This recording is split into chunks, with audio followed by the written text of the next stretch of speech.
ইসির অধীনে জাতীয় নাগরিক পার্টি ইলেকশনে অংশগ্রহণ করবে না ইনশাআল্লাহ। একটি নির্দিষ্ট দলের মুখপাত্রের ভূমিকায় তারা পালন করেছে।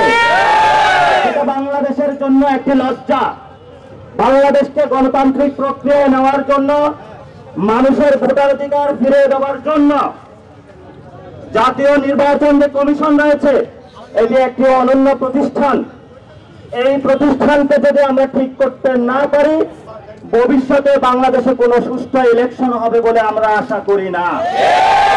এই জন্য সুষ্ঠু ইলেকশনের জন্য, গণতান্ত্রিক প্রক্রিয়ায় বাংলাদেশকে ফিরিয়ে নেবার জন্য ইলেকশন কমিশনকে অবশ্যই পুনর্গঠন করতে হবে। এবং এই ইলেকশন কমিশনের প্রথম কেস হিসেবে আমরা ধরে নিব জাতীয় ইলেকশনের আগে স্থানীয় সরকার ইলেকশন। যদি স্থানীয় সরকার ইলেকশন তারা সুন্দরভাবে সক্ষমতার পরিচয় দিয়ে আয়োজন করতে পারবে, তাহলে আমরা মনে করব এই ইসির ফিটনেস রয়েছে জাতীয় সংসদ নির্বাচনের জন্য। কিন্তু এই ফিটনেস ছাড়া, পরীক্ষা করা ছাড়া জাতীয় নির্বাচনের জন্য গত 15 বছরে শেখ হাসিনা ফ্যাসিস্ট খুনি এই নির্বাচন কমিশন সাংবিধানিক প্রতিষ্ঠানকে যেভাবে নষ্ট করেছে, এটাকে যদি পুনর্গঠন সক্ষমতার পরিচয় যদি আমরা নির্ণয় না করি এবং বিভিন্ন দলের যারা মুখপাত্র হিসেবে ভূমিকা পালন করছে তাদেরকে যদি পুনর্গঠন না করে সেই ইলেকশনে যাওয়া হয়, এই ইসির অধীনে জাতীয় নাগরিক পার্টি ইলেকশনে অংশগ্রহণ করবে না ইনশাআল্লাহ।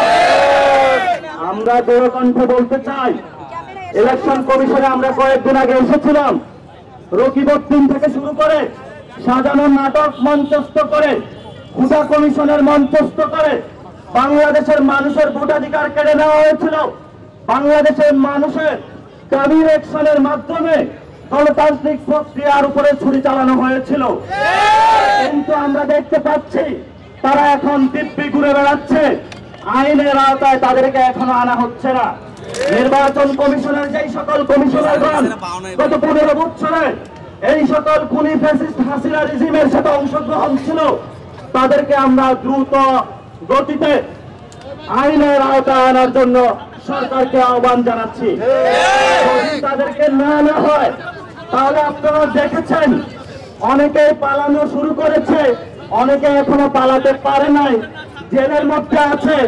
ছাত্র জনতা আইন শৃঙ্খলা বাহিনীর হাতে তাদেরকে নিজ হাতে তাদেরকে তুলে দেবে ইনশাআল্লাহ।